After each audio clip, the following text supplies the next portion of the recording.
Hey everyone, welcome into The Arena, a multi-platform gaming news podcast. This is episode 176. I'm your host, Expat, along with my co-hosts, Burley of Burlerman Gaming and Turn-Based Carl. So guys, are you ready for X Defiant? So that was our intro for this episode. So X Defiant's coming out here in the next couple of days. So are any of you going to play it? Burley, are you going to try X Defiant? Of course I'm going to play the Game of the Year, X Defiant. It's the Game of the Year already, huh? For the second half, I guess, huh? Yeah. Yes, Ubisoft has not paid me a bunch of money. Go play the game and buy all the skins, everyone. Use code the Arena. No. I'll try it out. Like I will try it out just to see how it is. Yeah. But like these kind of games, like I'll try a couple rounds and be like, they're not my necessarily style, but I at least tried them. So Carl, I mean, these competitive shooters, I mean, what was the last competitive shooter you actually played? Oh, wow. Titanfall 1. Okay. Wow. Yeah, like when we're talking, like I seriously, played online, right? With other people. Yeah. Mm-hmm. It was that one. Cool. I mean, I love that game. That was fantastic. Like the movement in that, just the mechs. Like I don't know what it was about the second one that I didn't like as much, but maybe I just didn't care anymore. Last one I tried was the finals. Yeah, so I played a little bit of that. It was fun. So, but X Defiant's coming out. So all of you check it out. So anyway, we got a great program for you. Of course, the Arena Gaming News Podcast. We of course go live on our YouTube channel here, The Arena Productions, on Saturdays at 2 p.m. Pacific Daylight Time and 5 p.m. Eastern Daylight Time. So thank you all for coming and joining us today. And of course, this is also in video on demand after we finish up here, so you can watch it anytime on the YouTube channel. So it's good stuff. So we got a great show for you. We're going to be talking about, in the topic of the show, imagine that after tomorrow, the year ends. So our mid-year Game of the Year picks. So what we feel up to this point in the year, what is our Game of the Year? We're going to be talking about that. And then, of course, in our weekly news beat, we're going to be talking about the Elden Ring DLC and how it's doing. A particular game that's being delisted. We're going to talk about that, as well as the Valve and the Steam Deck. Some interesting news coming from that. And of course, Assassin's Creed is going to be getting some remakes. We're going to talk about that, speculate on what particular Assassin's Creed games might be given the remake situation. So we're going to be talking about all of that in this episode, as well as our picks of the week and things like that. But first, let's go ahead and jump into the games that we have been playing. So I'm going to go ahead and show my game that I have been playing. So I've been playing a game. It's called After Us. So I'll go ahead and show the trailer here for you from Piccolo, which is a studio in Spain, and it's been published by Private Division. So this game, it's really interesting. Players control a character. It's basically a forest spirit named Gaia, so who basically rescues ghosts of the last animals that had gone extinct. So, I mean, The story, from what I've played so far, I've put about 3 hours into the game. It's a very like post-apocalyptic type of story, as Gaia is running through all of these areas. The part of the game that I've been in right now, it's basically the city that's just, all a bunch of dust and cars, all over the place. But it's interesting when Gaia runs around, she starts to like grass and flowers and everything grow in the path that you've been running or walking in. So it's basically a platformer. And there are many different obstacles that you have to avoid, because there's like all these oil pits and all that arms start to pop out and they'll kill you and everything. So, yeah, rescuing spirits of the animals, that's one of the big parts of this game. So I think the people of Piccolo are really into environmentalism when they thought about developing this game. The platforming can be a bit challenging at times, jumping on cars that are in the sky. And when you land on the car doesn't just stay still. I mean, so it can be a challenge, but it's fun nonetheless. It reminds me a lot of the game Abzu when it comes to the art style, Okay, yeah. So interesting. So do any of you have any thoughts on this? I've been enjoying it so far. So Burley, have you put any time into After Us yet? No, I do have it installed on my PlayStation, just have not sat down and got to it yet. But it is one, like I remember when we saw the reveal and stuff, it was like I love the art style for it. It's just one of those things of I have it installed and it's like, oh, I'll get to it eventually. Hoping to get to it soon. I love the art style. Yeah, I just want to say I'm playing it on the PS5. So I've heard there's been some mixed reviews on the PS5 side of things. The Xbox Series X has gotten some positive reviews as well. So Carl, have you thought about picking this one up on the Xbox side and playing it? Nah, I forgot about this one, but I do remember seeing the trailer for it when they first showed it. It was it's an interesting looking game. Yeah. All right, so Burley, you're up next. What have you been playing? Well, I've been playing good old Paper Mario 1000-Year Door HD, and the more and more I'm putting into this game, I can see why the fans love this game so much. It really keeps going from where the first Paper Mario, and really adding more, and just the improvements to the story is much better in this. And I really enjoy the party members that you get in this game more than I did in the first game. Not to say they were bad in the first game, but some of this stuff, they have made improvements in the Switch version compared to the GameCube, because at certain points you do have to backtrack. They've made fast traveling and the backtracking much easier, which is really, really nice. Yeah. And what about all the other traditional characters, like Nintendo characters? Do we get most of them in this game, or is it generally, of course, the Mario and Luigi and the main characters? You got Luigi actually has a role in this game. In the first game, he just sat at home all day. I actually like that they give like Luigi, the little thing is Luigi's on his own adventure in the Waffle Kingdom and stuff like that. So you meet with him and you can talk to Luigi and he tells you his heroic tales that he's going through. So I really like that. And Bowser is a part of this story, and I love what they did with Bowser in this. Spoiler alert, you do at certain sections, as you see here, you get to play Bowser here going through classic Mario kind of level there. That section is just a lot of fun.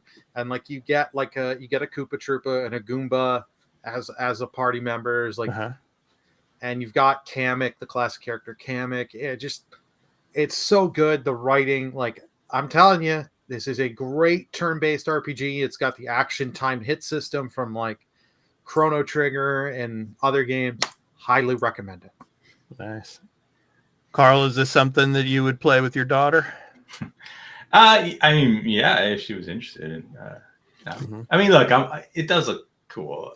There's a lot of interesting stuff going on. I just like the paper thing, but I guess they really play into that aspect for gameplay stuff. So like, I get it. Oh yeah, they really do. Like in this one, he gets like transformations. So you do this little becomes a paper plane and fly. But you also got like, oh no, we can't get through this. You can press the R button and turn sideways like a piece of paper to get in and out of things. And so they really do use the gimmick and do a lot with it. Is there like any gear that you get? Like, what are the RPG stuff going on? So the RPG stuff is you have the badges, and the badges do different effects. So they affect your party members or you. So you've got to focus on that. And every time you level up, you pick which of the 3 stats you level up. Either level health, flower points, which allows you to use your special attacks, or badge points. So there is a lot of customization. Plus, you find these items, the shine sprites, which you use to upgrade your party members and level them up, gain better stats for them and more abilities. So when you go to the one place to upgrade them, you get to choose. So if you want to upgrade Flurry, for example, and have her get her other attacks over some of the others, you can do that. It is pretty simplistic in terms of RPG elements, but it is a lot of fun. Yeah. I never liked that system where you level up and you're like, choose one of these 3 stats. Like, it was like, what did that? Was it Skyrim? I think does that. I'm not sure if Oblivion also does it, but they do that where like you have to choose if you want to increase your health, your magic, or your stamina. I was like, ugh. I don't want to choose. It's a hard choice. I think that was Skyrim that did it. I don't remember Oblivion Skyrim doing did it. That. Sea of Stars does it too. Yeah, Sea of Stars. Yeah, well, Sea of Stars, it's your bonus. It's your bonus. I mean, you always have stats go up, which makes it a little better instead of it just like, the only stat that goes up is the one I choose. So I have to like really think about how I want it. That's like, I don't love that. But maybe I will try it because I have been messing around with my Nintendo Wii. I have soft modded it. And nice. I've been messing around. I got some Wii games going on there. I got some GameCube games going on there. Some emulation, maybe some Super Nintendo, NES, Genesis even. I'm gonna try PlayStation on there. Here, I'm gonna turn my thing off. You want to bring up my picture there? I got this thing going over here, and I found out via need. Because I don't have any GameCube controllers. And if you want to play GameCube games on it, you need to have some sort of controller. But with the mod, you can actually boot them up. But then the Wiimote like kind of doesn't work for whatever reason. I don't really know why it just stops working. Apparently they like it's not supposed to work, but there are ways to make it work. You don't have all the controllers anyway. But someone said you can use a DualShock 4, so USB into my Wii, nice. and it works. And I was like, that's really bizarre, but all right. I'm like, that's neat. And then I had it hooked up to the monitor here via this little guy, with this little adapter thing that lets you hook up like S-Video or old AV into HDMI. So it's just a little like a converter. It's useful for retro gaming. So yeah, I'm gonna mess more with that. That's been a cool little project. Had some fun doing. Nice. Good stuff. All right. So it's time to get into the weekly news beat. So each and every week here on the Arena Gaming News Podcast, we talk about some of the biggest stories in the world of video games and game development. And first up this week, of course, the Elden Ring DLC. Shadow of the Erdtree is now out. So more than 5 million units sold. So this is from over at Gaming Bolt. So taking to Twitter, or formerly Twitter, now X, From Software and Bandai Namco have announced that Elden Ring Shadow of the Erdtree has sold over 5 million units, guys. The DLC hit that sales milestone within just 3 days of its launch last week, In comparison, as revealed shortly prior to the expansion's launch, the base game had sold over 25 million units since it came out in 2022. So From Software recently released an update for Shadow of the Erdtree that looks to address some of the recent criticisms over its difficulty by buffing Scadutree blessings. So my question to you guys, I'll start with you, Burley. So with Shadow of the Erdtree selling the 5 million units in just 3 days, how does this compare to the base game's initial sales? Is it like 25 or so million? And what does it say about the franchise's growth? Well, I think it outpaced sold the original game in 3 days. Whether or not it'll keep up that pace, I don't know. I don't think it will. But 5 million for so quick, that did surprise me. I knew it was going to sell over 1 million by the time day one, especially with pre-orders and how many the Souls players have been increasing more and more as time is going on, and how popular Elden Ring was.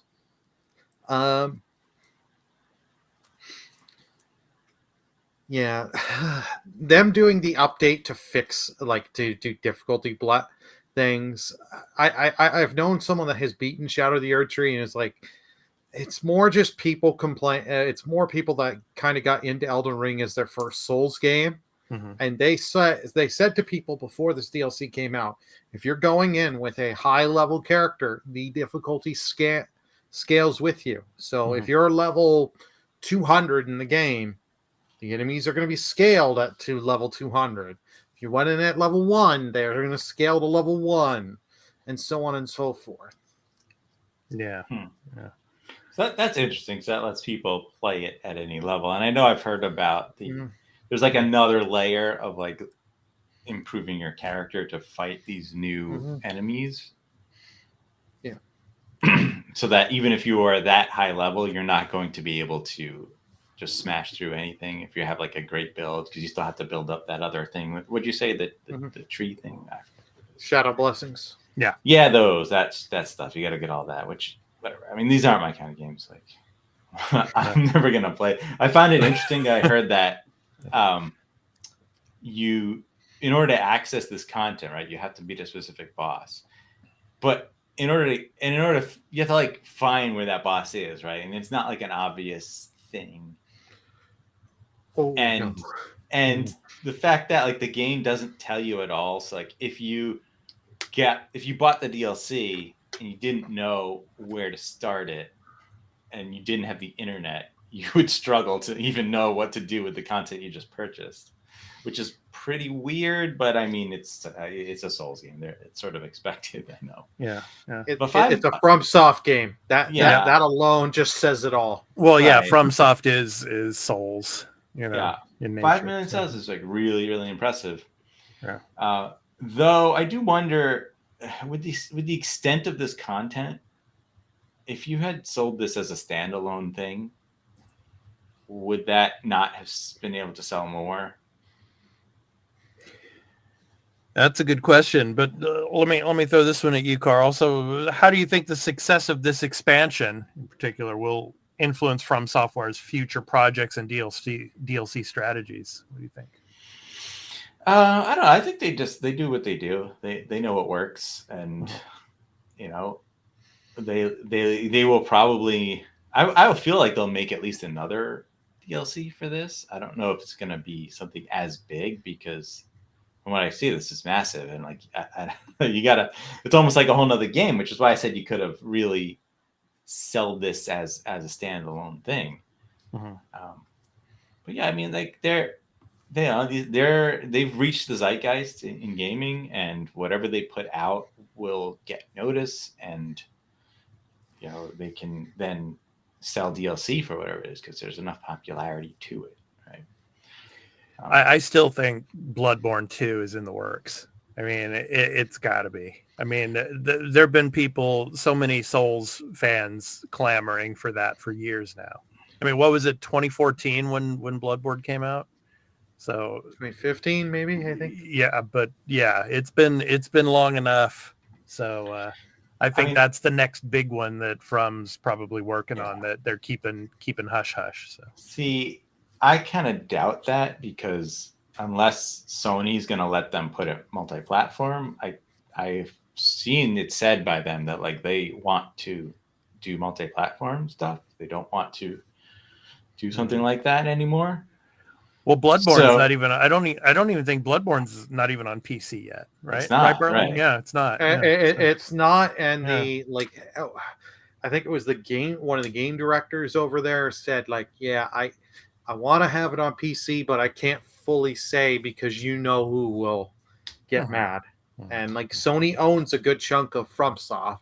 Yeah. So I would love to see it go on PC. I tried Bloodborne, not for me, but I know people are clamoring for that. But they will make another DLC for this. They, like Carl said, they know what works for them. They know what they want to do. Whatever they do at this point, people are going to just... A lot of people that came in with Elden Ring are just going to jump on whatever the next project. Yeah. I mean, From Software, they're on top when it comes to the Souls type games. So yeah, I'm curious. I think what they should do is just like what they did with Dark Souls from Demon Souls, is just make a multi-platform new IP version of Bloodborne. Like just you don't have to make Bloodborne. Just all right. I made basically the same thing. It just has a new name and it's a new world and new story. Yeah. Well, don't worry. They'll recruit George R.R. Martin again to help them write. Right? So that way, folks, you're not getting wins, and it's all from Sauce fault. No, here. Okay, I'm going to tell you how they go down. Right, here's how From Soft goes down. They recruit J.K. Rowling. God! To help them with a Bloodborne type game that ends up being terrible. No, that ain't gonna happen. And everybody hates them from then on. That ain't gonna happen. All right. Let's move on to the next story. So, Forza Horizon 4. So it's going to be delisted and removed from Xbox Game Pass. So this is from over at True Achievements. So developer Playground Games has announced that Forza Horizon 4 will be delisted from the Microsoft Store and removed from Xbox Game Pass later this year. So if you want to unlock the Forza Horizon 4 achievements through Game Pass, you're going to want to get a move on it, as it's been confirmed that it's going to be delisted.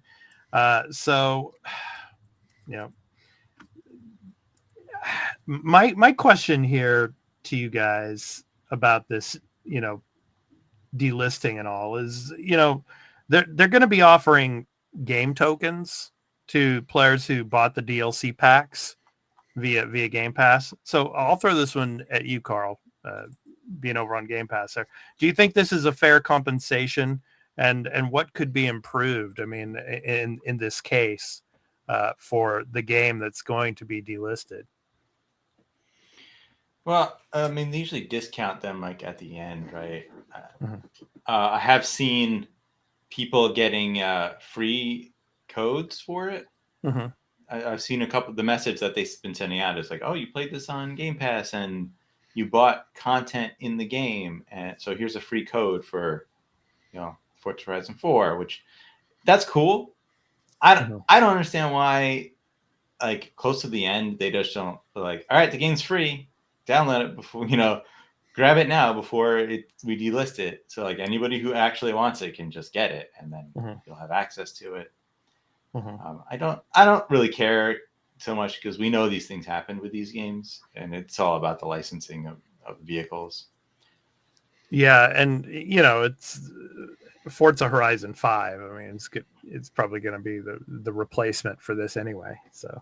I mean, it already is. I mean, Forza Horizon 5 is huge. Right, it's a huge success. Right. The only thing that sucks is that, the map, right, of Forza Horizon 4 is going to be gone. But, I mean, they really need to come up with a solution to just adding that into a platform, right? Like, okay, like, can I play the previous maps in Forza Horizon 5? Like, Yeah. So Burley, my question to you is, how should developers handle the transition when popular games face delisting? What do you think? So yeah, like in the case of this one for Forza, I would love for them to set, like, it's nice to see them giving out free copies and all that to it, but like at least like this map is gone, so this is all going to be gone. So if I wanted to go back and play Forza Horizon 4, if I didn't buy it, if I don't buy it, own it now on Steam or Xbox itself, I'm SOL on this. So you could at least say, hey, we're going to import the map into Horizon 5. So at least the map is there. Maybe not all the vehicles because of licensing and stuff like that. Fine, whatever. But at least give me that map. Yeah, but you got all the vehicles in the new game. I mean, I'm sure it's the vast majority of what's in 4 is in 5. Yeah. You know, and I'm sure there's some missing and there's some new stuff. Yeah. Yeah. But it sucks to see that this game is just getting delisted, and it's like, why? Like we didn't really get a thing, and Xbox's whole thing they were doing for a little while there. Oh, we care about game preservation. Well, this is one of your first party games. Why is this going? Like, well, again, it's a licensing. It's because they're licensing real world vehicles, and they're already paying for those licensing in Forza Horizon 5, and they'll pay for it in Forza Horizon 6. It's like, how much do you really expect them to continue to pay for it? You know, this doesn't make sense, business sense, right? And the gaming still exists. You can still play if you own it, and you can go find a box copy somewhere, a physical copy, and you can play that if once it's delisted. You know, I mean, it exists. So basically, what this means is, with the licensing, you have Forza Horizon 4, you have Forza Horizon 5. So if you were to continue to not delist Forza Horizon 4, that would mean you would be paying multiple amounts. Like when it comes to licensing, you'd be paying double for 4 and 5 to still be on the service, right, Carl? I mean, I don't know what that contracts are like, and I'm sure you could probably work a contract to like do multiple games, but it's going to cost you more. And it's not going to return on its investment at this point. Well, I would assume that they're not, doing that because of the reasoning for delisting 4 is, they'd have to pay more. So I don't know off the top of my head, but I'm pretty sure Forza Horizon 1, 2, and 3 are all delisted as well. Yeah, I assume. I'm pretty sure that happened. I could double check, but I don't think you can do that. They don't. This isn't like a new thing as far as I know. Yeah. Burley, what about on the side of PlayStation, like with Gran Turismo? Has any of this happened as well when it comes to like delisting because of licensing for using certain cars? For Gran Turismo, I don't remember, because I'll be honest, I don't follow Gran Turismo. It's been a long time since I've followed that, but if I'm not mistaken, you can still buy the games. Like I know when they were threatened to take down the PS3 store, people were complaining on that for Gran Turismo 4, and I forget the other one that was on there for the PS3 that they were threatened to take down. That people would lose out on the content there. But like, if it is this, just be upfront and honest that, hey, we don't want to pay the licensing fees. 5 is our current game. We're going to play the licensing only on 5. At least be upfront and tell us, and not just be like, hey, we're delisting 4. Just be upfront. Yeah, you can't buy 3. 2, I don't even see. So yeah. I mean, like Burley, it'd be nice, right? But no one's upfront like that. No one tells you details. But if you ask anybody who's in the know, right, they'll say that's exactly what it is. So it sucks. I hate the secrecy in all of this. It's like the whole industry has so much goddamn secrecy.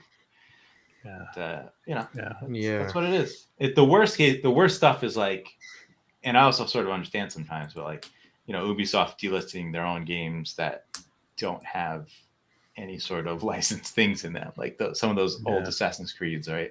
Wasn't it like Liberation or something that happened? Yeah. I don't remember which one, but that, Yeah.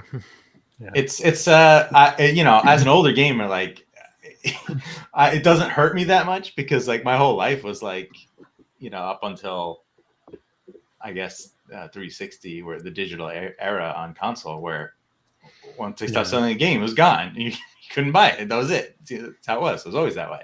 Yeah. Right? There was no delisting. It was just the store didn't sell it anymore. That's it. You're SOL, unless you find it somewhere used. Yeah. Yeah, and I mean, with these type of games too, I mean, like you've got new iterations of them coming all the time. So it's not like this type of game is being lost forever. Yeah, I can understand people. They had maybe had an attachment to 4. They played it a lot or something, but just play 5, and then play 6 when it comes out, and then play 7 when it comes out, because they're going to be coming. It's not like this genre of game is going away. Right. And I guarantee the amount of players on this is way less than 5, right? Like everyone's playing the new game. And, right. It is basically a bit of a service game. It's not like a full service game, but it is a game they have a live service for. Yeah. Whichever current game there is. Yeah. All right. Let's go ahead and move on to the next story. So Valve introduces Steam game recording, confirms Steam Deck support. So this is another story over from Gaming Bolt. So Valve has announced Steam game recording, a long requested feature that's finally available to Steam users in beta, allowing you to use the Steam overlay to record gameplay footage of the games you're playing, create clips from the footage you're recording, and share clips with your friends. So my question to you, Burley, so when it comes to the content creation, what's going on there? What? I'm recording footage for us. Okay. He's holding up a Steam Deck. I'm trying to shoot it with my Wiimote. Okay. All right. So Burley, I have a question for you on this one. So for content creators as like yourself, so what potential do you see for content creators with the ability to record and share gameplay clips directly from Steam now? Well, this is just great. So I can be sitting now, if I'm playing a game off stream or something, or I'm just sitting on my couch and I'm with my Steam Deck. I'm playing. I'm having fun here. I want to show this section off. I can just tap something, start record, and get some footage. So I can use it for gameplay footage here for the podcast, whether we're just talking about a certain game. Here you go. Here's some gameplay footage you can throw up, and we have that. Or use it, get some footage for an extra take or stuff like that. And just even for me on Twitch side, I can record some footage, bring it up on Twitch, and use it for channel point redemptions or just a show. See, this is actually can happen. This game, it's playing on my Steam Deck. I did the record feature, and here you can see this. Yeah. So, and what other features would you like to see integrated into the Steam Deck to enhance its utility and user experience, Burley? Well, there's one I think you both will agree with. I'm hoping Microsoft will just work with Valve on this. Just get Game Pass and native on this thing, so I don't have to go through a browser. Yeah. Game Pass on Steam, man, would be so huge. Oh yeah. Oh yeah. That's the thing. I think the only reason it hasn't happened is because Microsoft does like that Asus and other devices there's other Windows handhelds that natively they can do stuff. And I mean, it wouldn't interfere with that. No, but it would take a little bit of the sales, because I know one person that bought the ROG Ally just to have the native Game Pass. And they're like, I don't want to tinker with the Steam thing. I just want to hit the Game Pass section and then just go and play. No. Yeah, I kind of wonder why.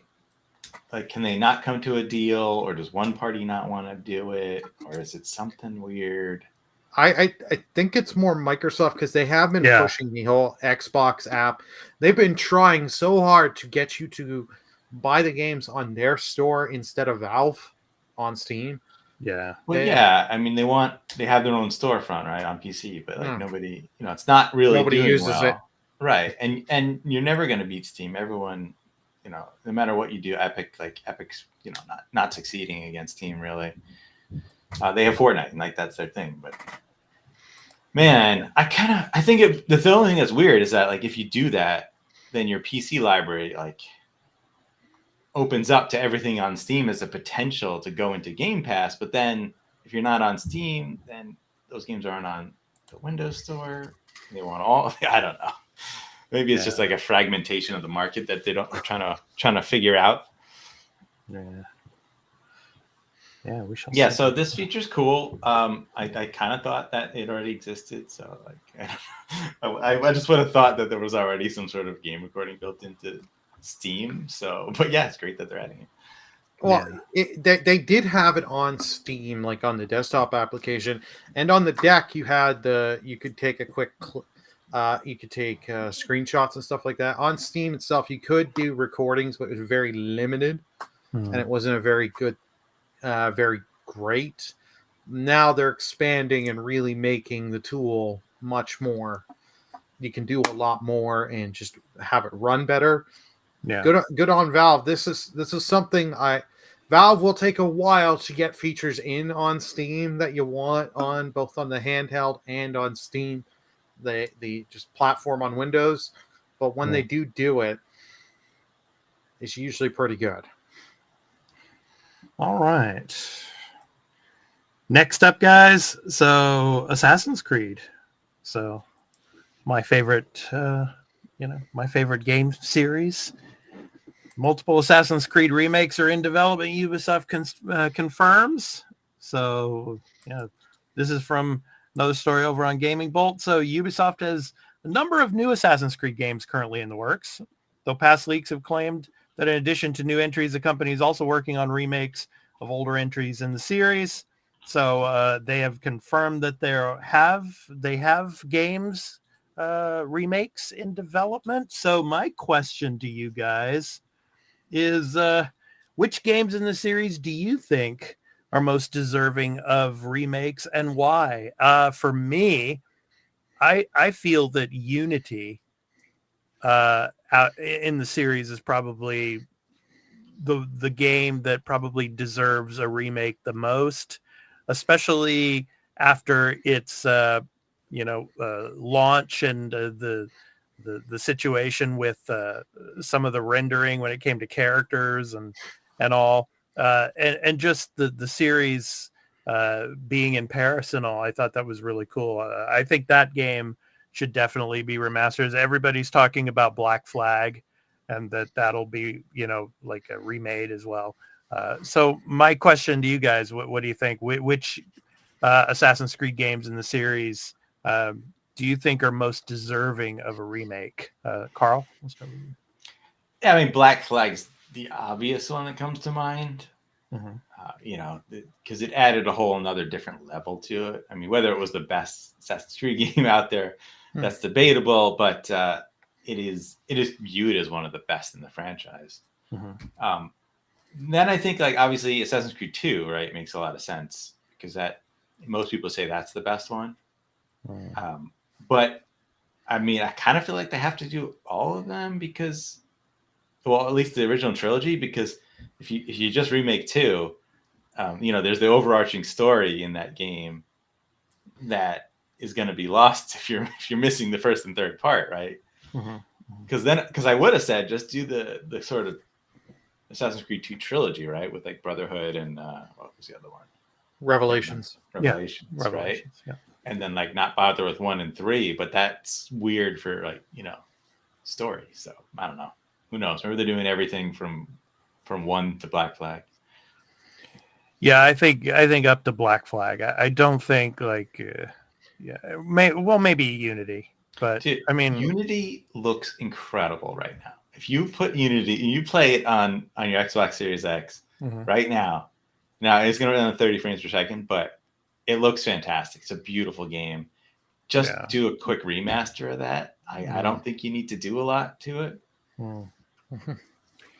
Yeah, but I mean, after Unity, I don't see like Origins or Odyssey or anything like that being remade at the moment. It's they're still quite new, so I don't think that they would get the the remake treatment or anything like that. Burley, your thoughts? Well, Black Flag we already know is being remade. They have announced that and they have talked about it. You know what one really needs it? The first one. I love the first game. The original, The first game has problems. You touch water, you desync and stuff like that. Yeah, like it was just like I get it. It was first game syndrome. Remake the thing. Like, especially with what you did with Mirage. People were thinking Mirage was kind of supposed to be like a remake of one. And it's like, I would love to see what they do with one. Remake one. Start there. Because there are stuff you can change, remake, and fix, modernize a little to make it better and fit. I don't think you need to really remake 2 and that trilogy. Like, they did the remaster ports to PS4 and Xbox One, and I replayed 2 off that, and it held up very well. So, like, you do have those versions out there. Unity, I would like to see. See, I came to Unity late. I came like about a year after Unity came out, and once you installed the patches on the game, it was much better.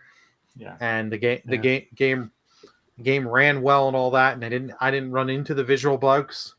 But if you can run it, the unpatched version right now, which if you have a disc, there's a way to do that on the Xbox. You can run it at 60 frames per second, and it looks amazing. It's incredible. Yeah. I agree, Burley. Yeah, the original game that would need to be remade, I think. So it needs the most work. Yeah, definitely. Here's what I would say: if you're gonna do that, right, then I think you should take the opportunity to really rework and like rebuild that story with I'm forgetting. I'm gonna forget his name. Desmond right? Miles. Yeah. And really play back into that, because I do think that there's a lot of people who are fans of the franchise who like miss that aspect, that overarching story that felt like this all meant something more than just, I'm playing around in the past. Yeah. Go ahead and like make some changes to that story maybe, and maybe have it go in a slightly different way. I don't know. Like bring Desmond back. I mean, you do crazy stuff, right? Like do remakes and then do a new game where Desmond's back somehow. Like it's all nonsense, science fiction anyway. I like you like it. It would get a lot of excitement if Shadows, at the end of Shadows, they just go back to the present time plot. And Desmond just walks in the room and says, "I'm back, baby." I would be hyped. If I found out Desmond was back in that game, I'd be buying it, because I love that side of the story. When that stuff was going on before 3, where 3 they just felt like they rushed the future plot, the present day plot felt rushed in. We need to resolve this in 10 minutes. Before that, like with 1, 2.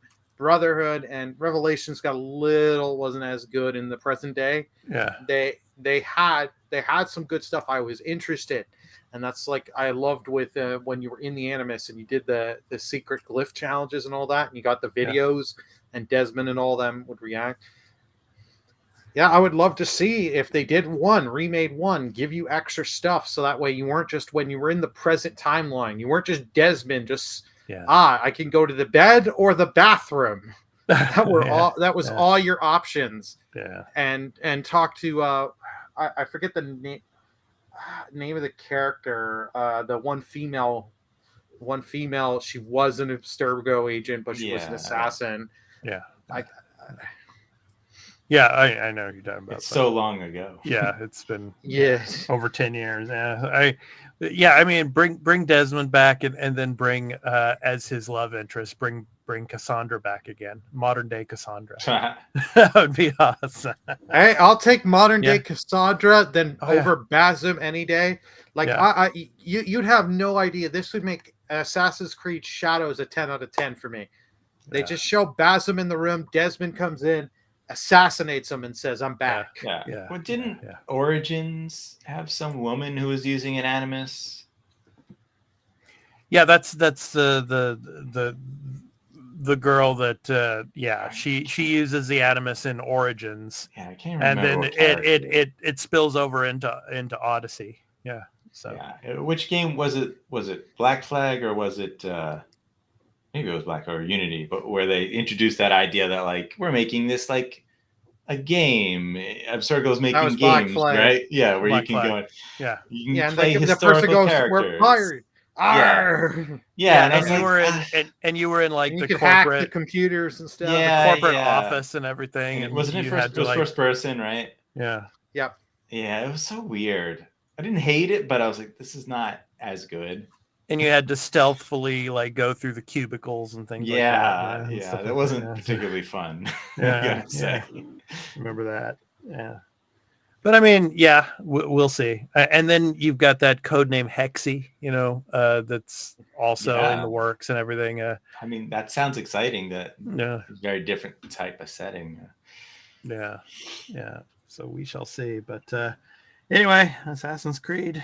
Yeah. Multiple remakes. We shall see how that goes. All right. So it's time to get into the topic of the show, guys. Let's go ahead and jump into it. So our mid-year game of the year picks. So what game has stood out to you the most as of this time for the past 6 months? So of course, tomorrow, well, for me today, but for you guys in the West, tomorrow is the last day of June. So let's talk about our picks for if the year were to end tomorrow for you guys and for me today here in Japan. What would be your game of the year? So I'm going to go first because obviously, being, the owner of the Arena Productions and doing all the other content here with the entertainment and pop culture related stuff as well, I don't get a chance, unfortunately, to play as many games.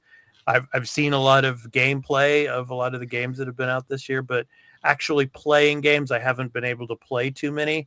So, I mean, the game that I played, obviously, that I've played all the way through, and I really enjoyed it. And I think visually, it's probably the greatest game this year, and that has been produced this generation.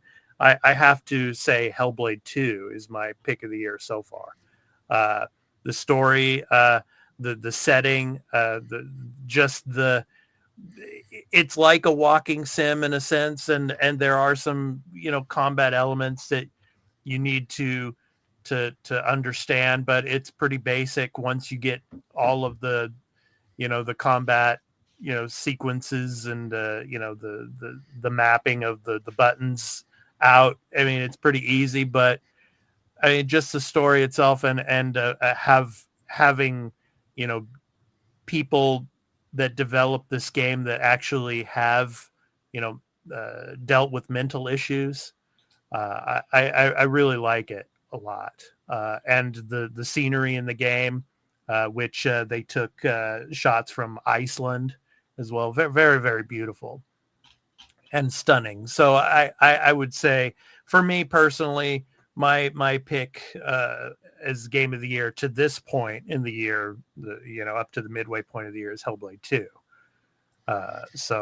That's me. So Burley, I'll throw it to you. What is your pick of the year for game of the year if the year were to end tomorrow?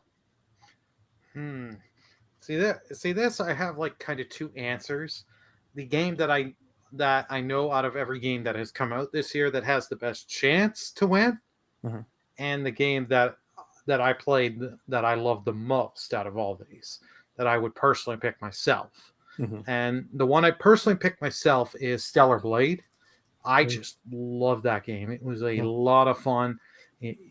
I'm not the huge on these Souls-like, but I love that they had the difficulty system. They had the different options of you playing. Like, the gun is not just it sucks. It's actually quite useful, and if you upgrade it, and spoiler alerts, if you're going into that final boss, make sure you pick the one gun with a lot of ammo. You'll thank me later. Yeah. But like they did do a lot of stuff. The story is not the greatest, but I enjoyed the story. It was good exploration. You had your side content that you there and all sorts of different stuff. And it does do some interesting puzzles with the mechanics. And I do love the whole thing of there are these special chests and they play this little mini game that you have to open them with. You got to go in order with the buttons that are shown, and you can't just take your time. You got to go quick with it. Yeah. But as for the game, I think that'll win if you were to pick right now and has a good shot, even at the end of the year, is Final Fantasy VII Rebirth. Yeah, that game, like I enjoyed Rebirth. I really enjoyed it. I didn't enjoy it as much as FUBU, but I really did enjoy Rebirth. It has some interesting, there were cool stuff that they added with the whole synergized attacks.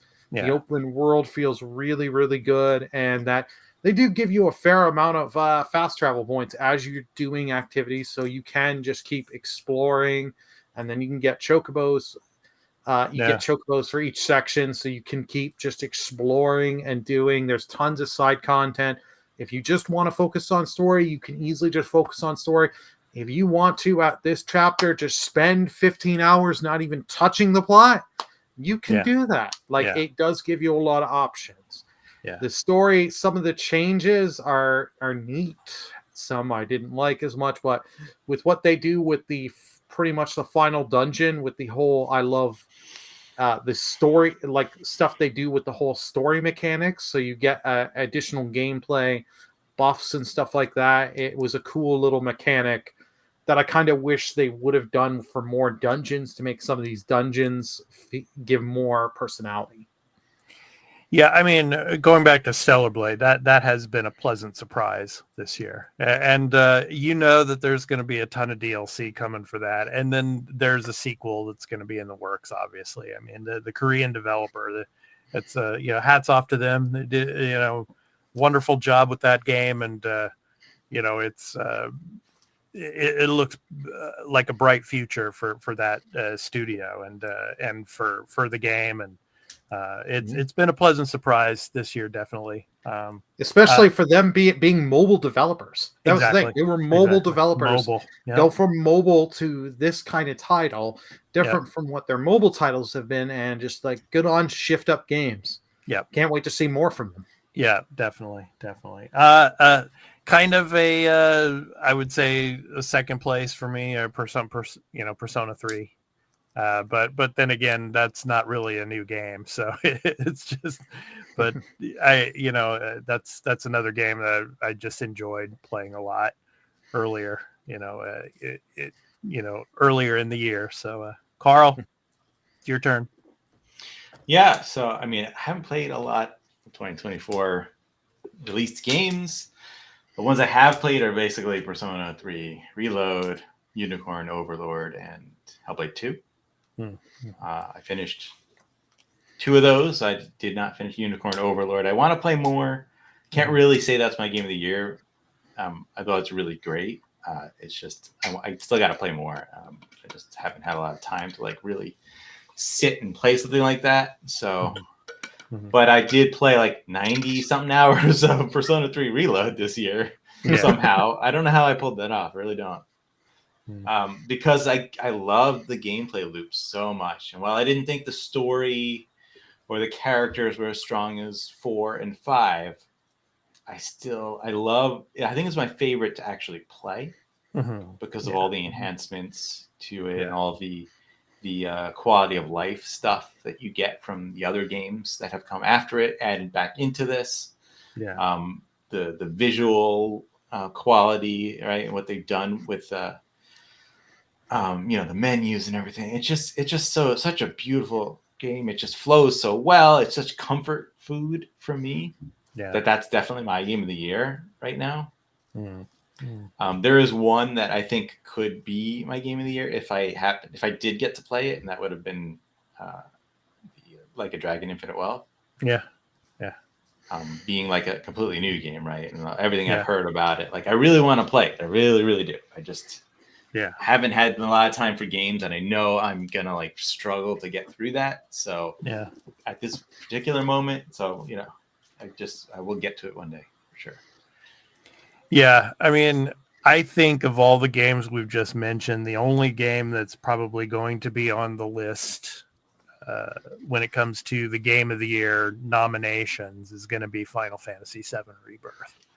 I just think that's sad. that's So yeah, sad. it is, but Mm-hmm. I mean that's probably going to be the one there. I'd be surprised if Stellar Blade made it, but you never know. I hope it's Infinite Wealth popular, yeah.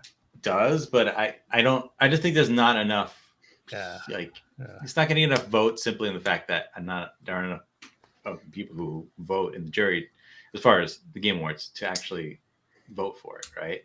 Yeah. But it is very highly rated, and I don't really see any criticism for it.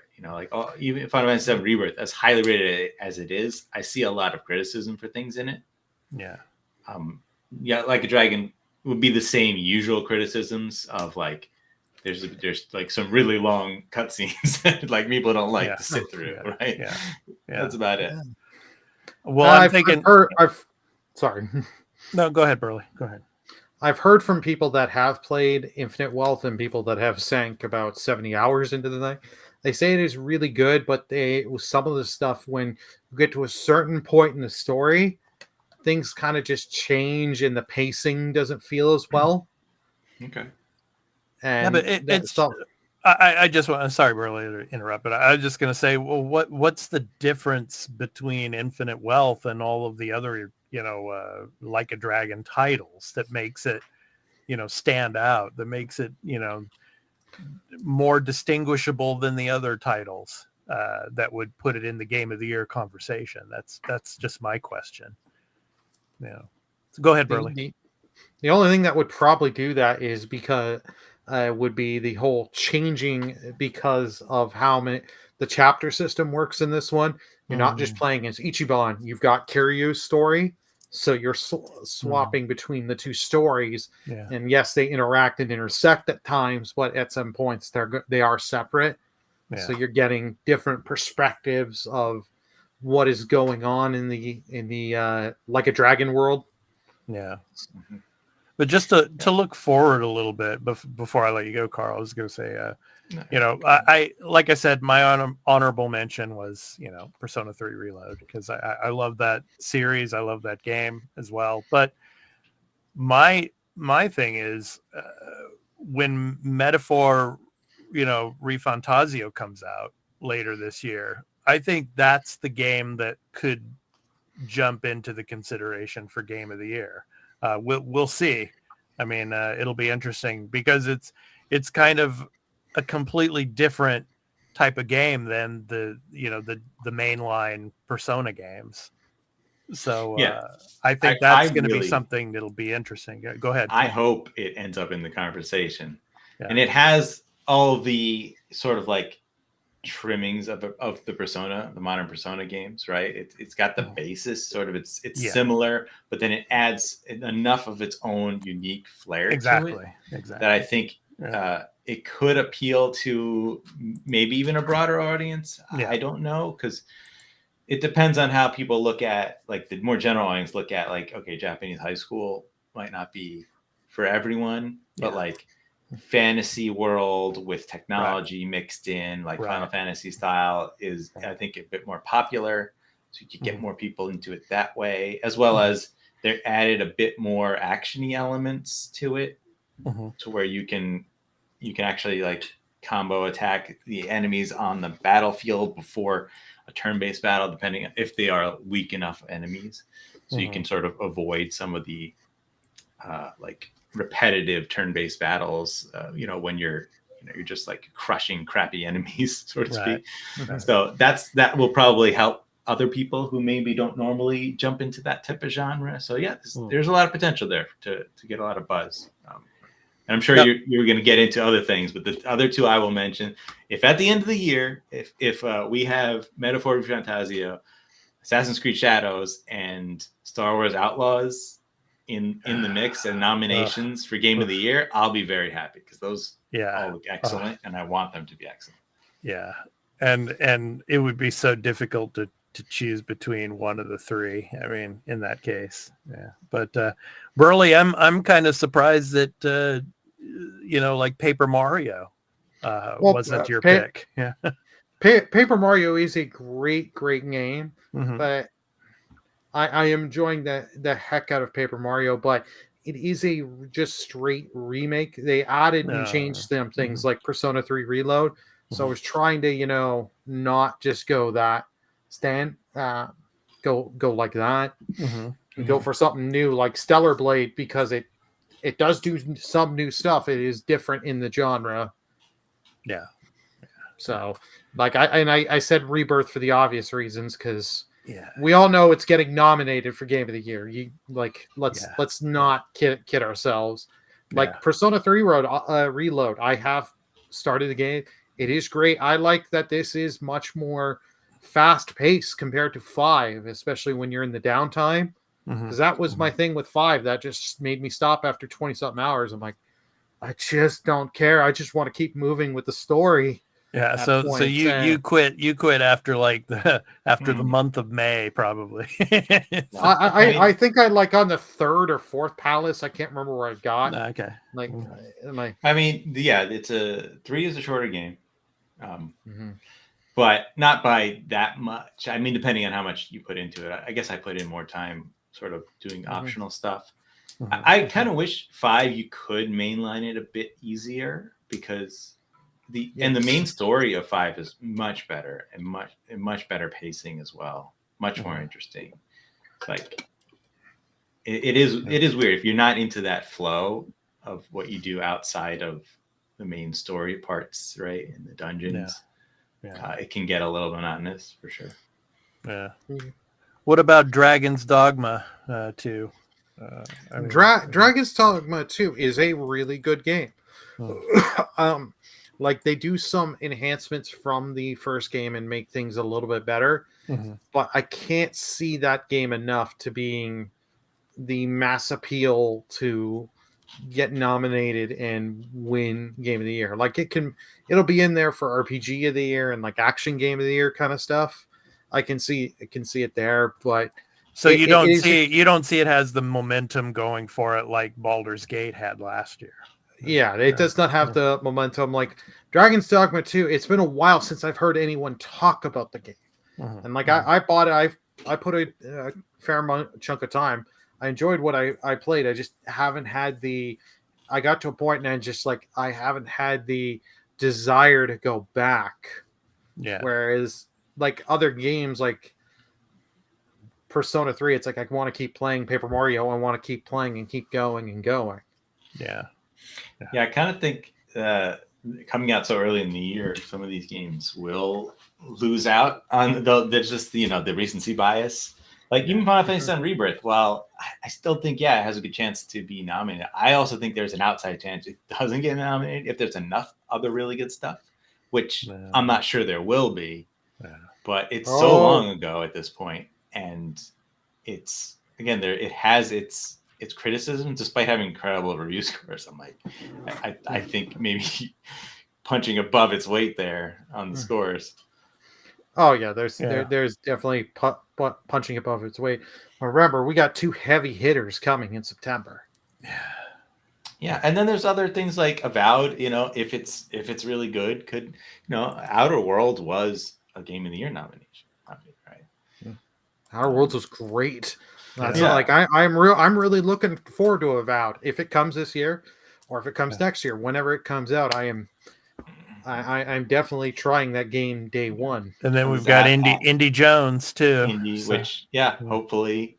I do wonder if they will release that too late for being consideration, at least for the Game Awards, right? For other awards, yeah. And then there's Astrobot, which I know people want to like. Annoying to say somehow that's going to be Game of the Year. Like just kill me now if that wins Game of the Year. You like X-Pac can tell you. Oh man, like Expat has played the first game of the game included on the PS5. Yeah. Was that not a just great thing that they put out there? Yeah. It's awesome. Them having a full budget, doing a big thing, and doing all this cool stuff, and they're using the DualSense, the adaptive triggers. Like, that was a game. I have pre-ordered the physical edition with it, and I got from the one company, one outlet that give you a little Astrobot plush for physical pre-order. It's like that game, just the downloading the included game was so much. I had so much fun. I had fun doing the platinum. I had fun streaming the game. It was just that is a love letter to PlayStation, and they showed within the trailer of this one, they're enhancing. They're still doing all the winks and nod to PlayStation over the years. It's like, I know they are going to ship one hell of a product. And Leah said, surprised no one picked Helldivers. Helldivers 2 is a great, great game. But because of what kind of game, the multiplayer thing, I can't see this being game of the year. 90% of the player base on Steam has gone away now as well. So. Well, not 90, but it's a huge heavy. Close. They did what they were reporting. They walked back, and the reviews on Steam are still mixed and negative at points. And I understand why they did that. Helldivers 2 is a great, great game. Or Hi-Fi Rush. Well, Hi-Fi Rush isn't 2024, so. Well, technically, PlayStation release, but that doesn't. Yeah, that doesn't. But that's not count. It won an award last year, but Microsoft did what they did. Yeah. Axe 343 and Mac Booty. I don't know, man.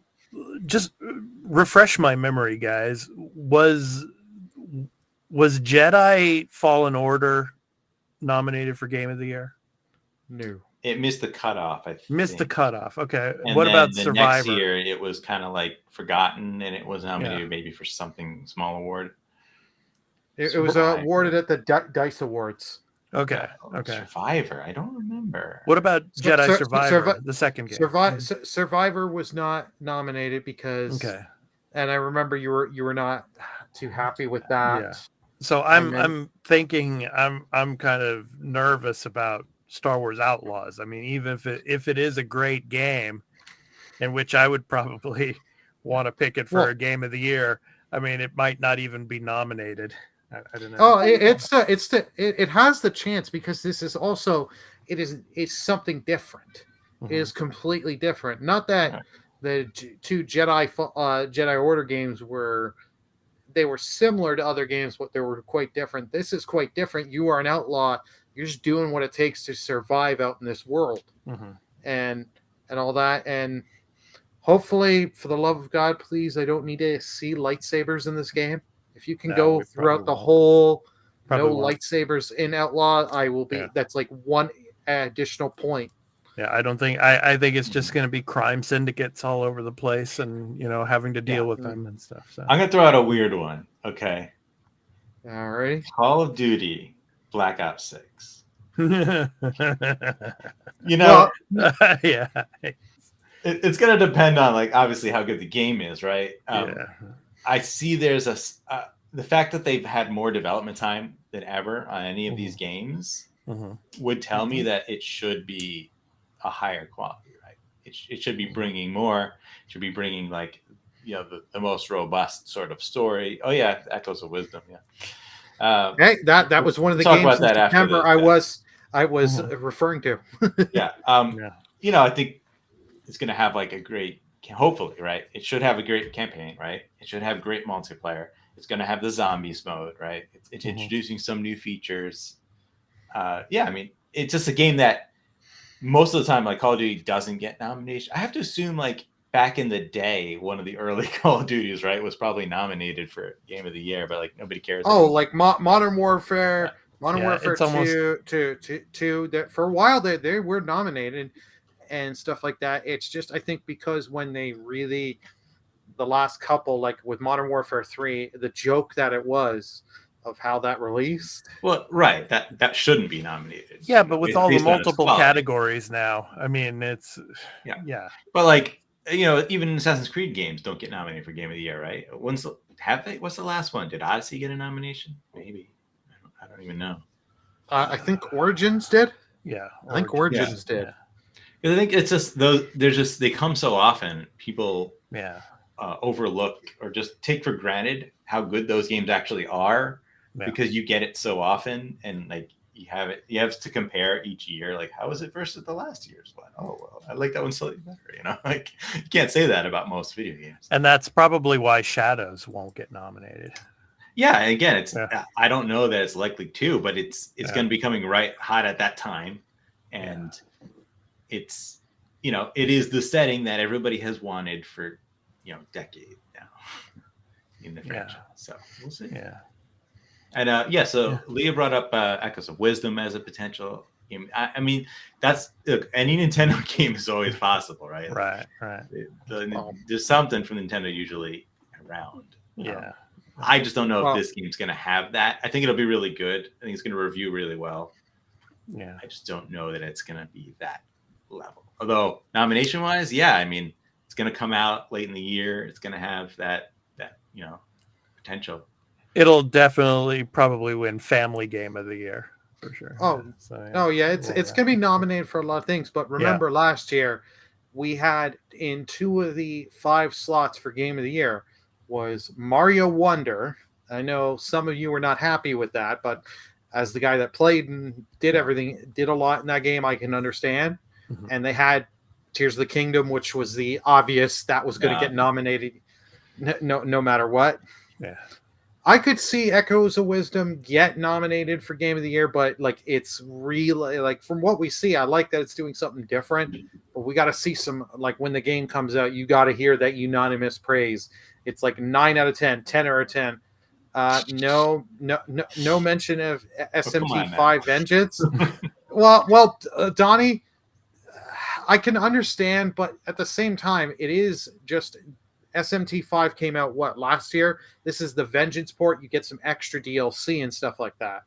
Yeah. So and SMT5 wasn't even nominated for Game of the Year. I'm sure. Yeah. I mean, it's supposed to be a really good game, but like it's not going to happen. Yeah. I mean, I don't like how did Persona 5 Royal was nominated, right? I can't remember completely honest. Maybe it was just 5. I think 5 was just right. Because that's weird too. Like, I know Royal adds a good amount of extra content, right? But it's like, it's not a new game. Like it'd be like if Elden Ring DLC was nominated, because now if they released that as a separate product, then it would have been eligible, or at least people would have viewed it as more eligible. And then we'd be having this stupid conversation of like, oh, it's going to win Game of the Year. Nothing else is going to beat it. And I'm like, God damn it. It's damn freaking.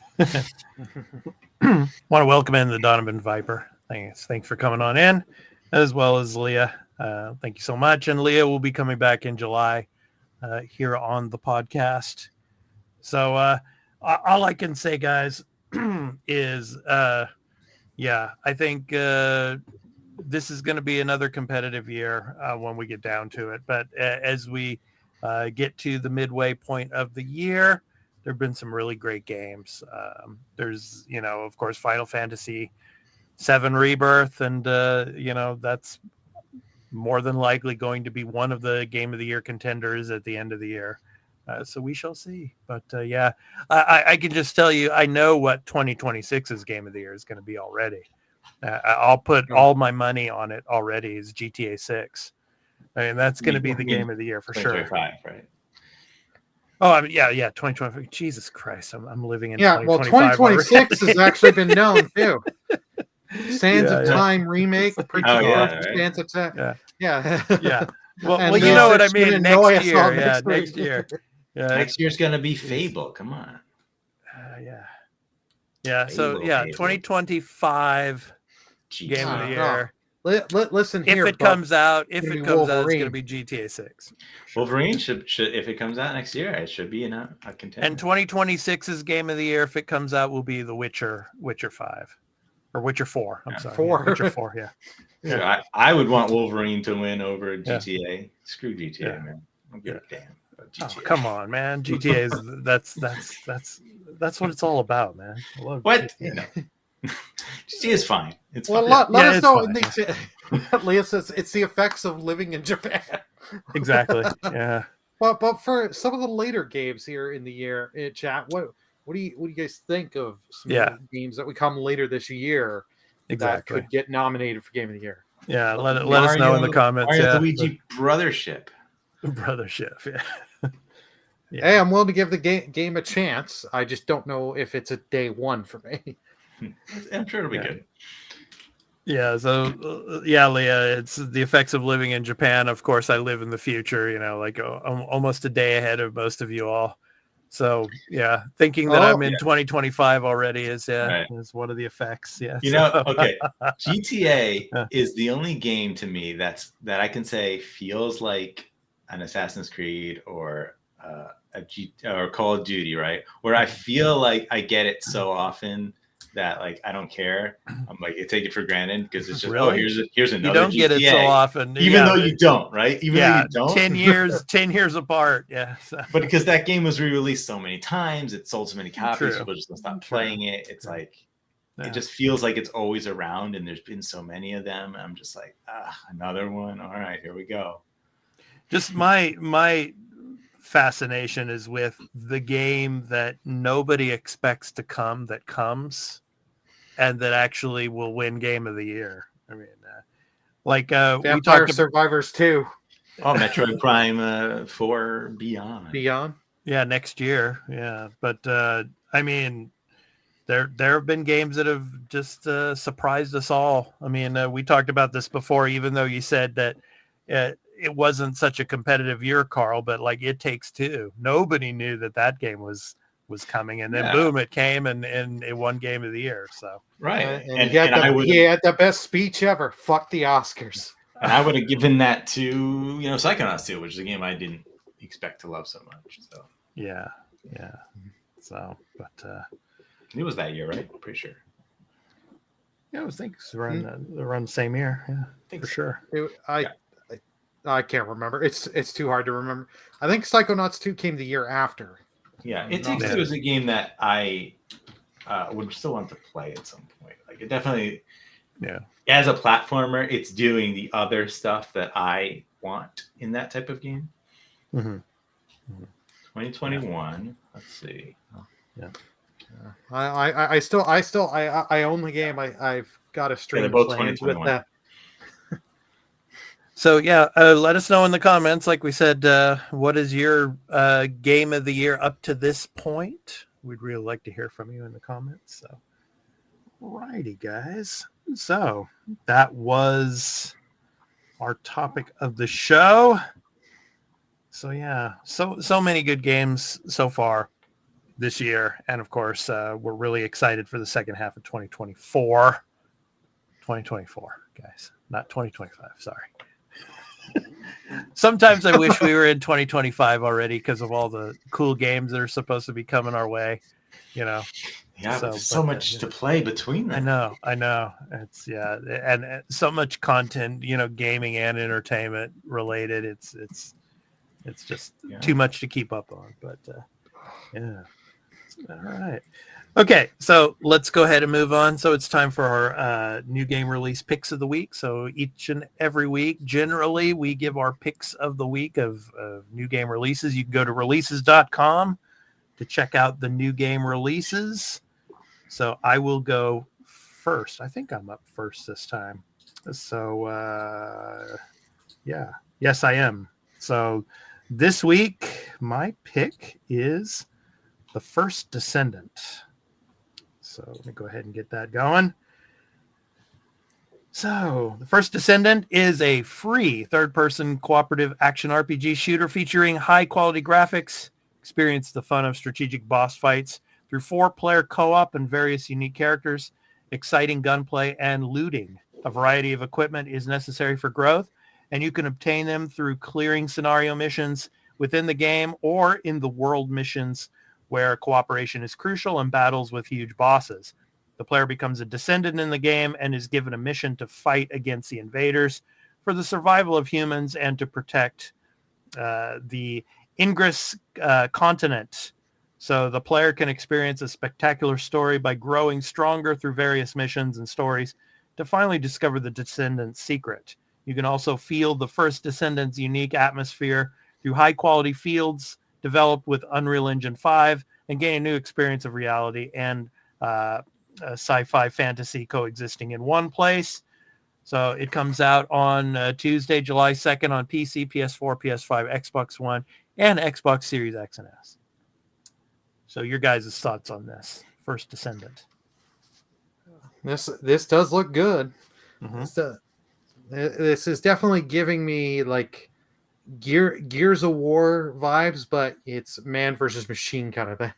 Yeah, exactly. Yeah, this is a game that looks incredibly awesome in like trailer form like this, and like these sort of cutscene moments and stuff. And then when you actually watch like a segment of long form gameplay, which there's plenty of it available, it looks fine.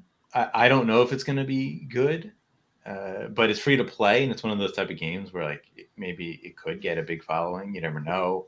It's got that. I like the aspect that the characters you play as are all like unique characters that they've created. Like they have their own stories and personalities, and it's almost like the Genshin and Honkai Star, those type of games where all those characters. I'm sure you're gonna have to pay for like skins and to unlock like versions of these characters and whatnot. Yeah, it is free to play. Yeah. Expat, he mentioned Honkai Star Rail. Does that mean he's going to start the addiction back again? Yeah. That all that mobile gaming that he's doing. Yeah. I do like Honkai. I would love to play more of it. Honkai. Yes. Pronunciation Honkai. I just don't have time for a game like that. I got Fubu off FC. I don't have to. Do I have to have another project? I didn't play that much. I played up until like the major boss of that first planet, and I beat that, and that was really cool. I like that. But then I was like, all right, I'm good. this was done.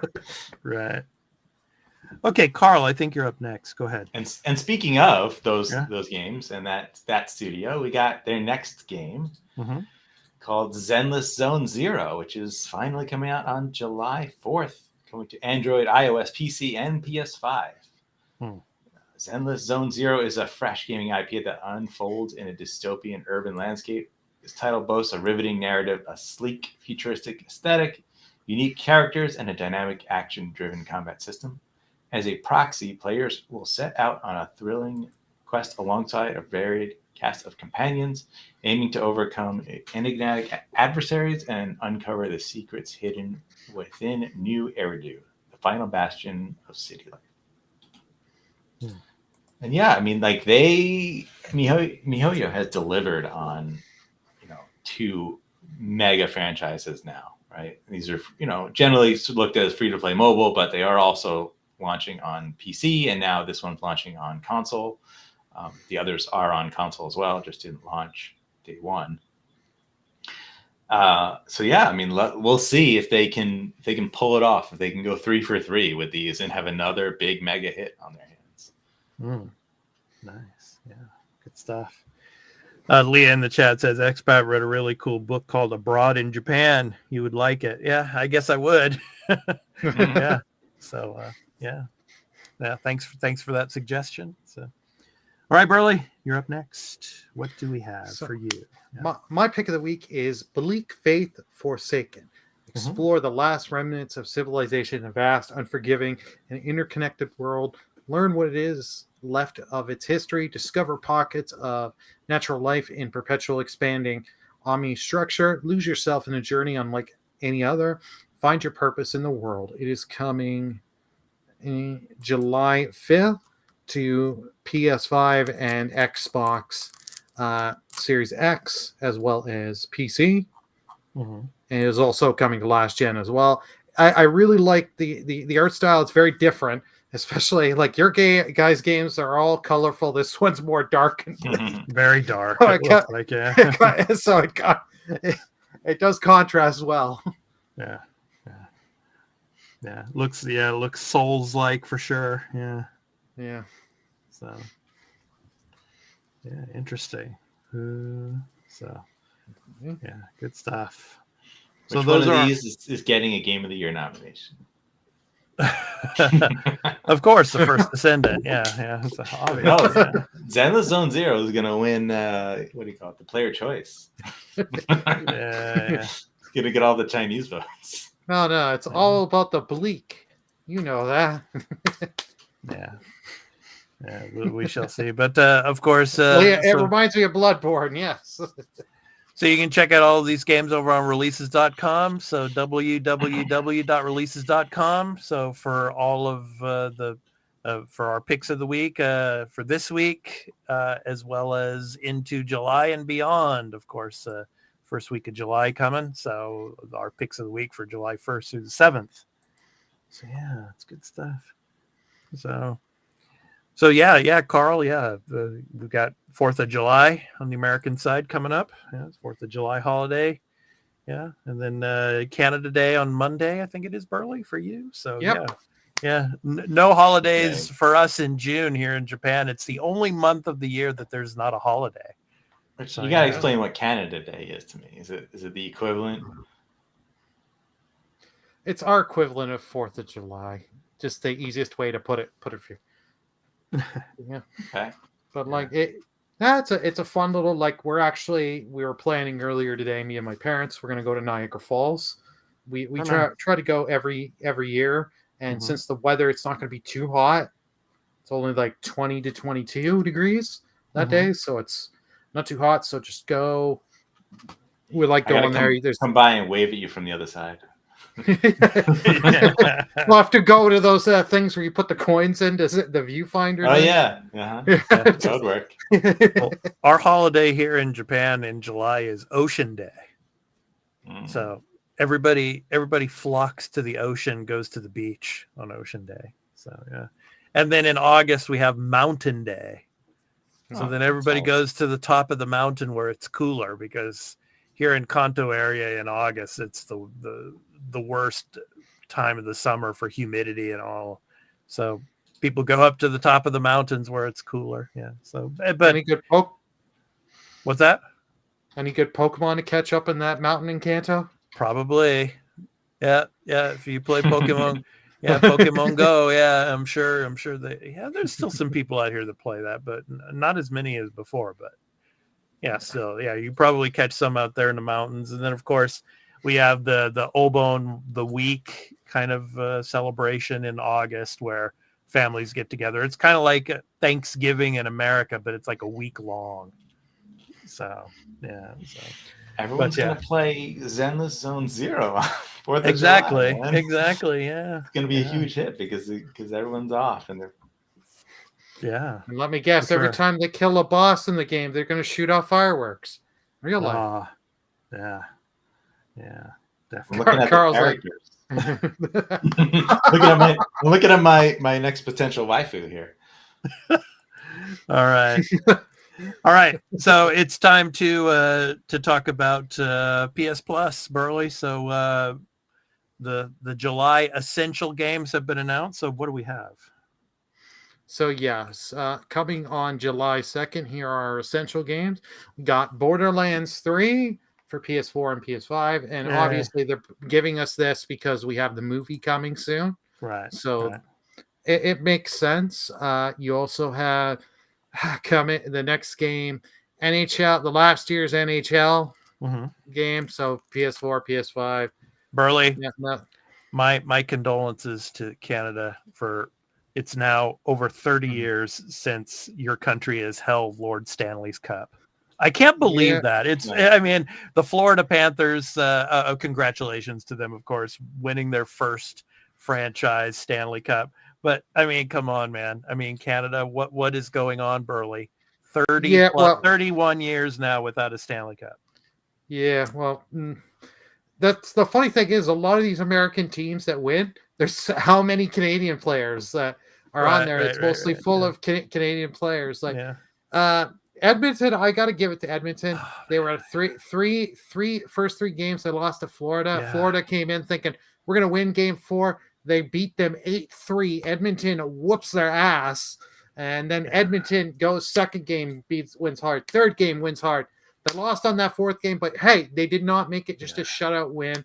Edmonton tried their best. They made it to the end. Right. And Florida has a really good team, but Edmonton is not to be underestimated. Right. Well, maybe next year. Hopefully next year. Yeah. So Yeah. I'm a San Jose Sharks fan, by the way, because I'm from the Bay Area. But yeah, but the Sharks have had their chances a couple of times, but yeah, but I feel sorry for Canada. I mean, yeah, coming back from 3-0 down and then losing in Game 7. Yeah, it's tough. Hey, at least they made it that. Yeah. When I did watch, I used to be. It was actually New Jersey Devils. Oh yeah, the Devils. My team, because you had Martin Brodeur, a Canadian player. He was one of the best goalies of all time. Yeah, and just so many great. And Donnie, just not only PlayStation Star is still down, but we get a terrible month for PS Plus. Quite disappointed in this year. Yeah, PS Stars is still down. I'm not happy. Among Us, that's nice of them to give, but that is a cheap game. Yeah, but it's just to keep, get people in, because Among Us is the whole thing with Among Us is just to buy. They want you to buy all the hats and skins. If you want one of those games like Among Us, but that's free, and it's free on mobile and on Steam and developed by a Canadian, check out Goose Goose Duck. Oh yeah. I've streamed it many times. It is a lot of fun, game. And the nice.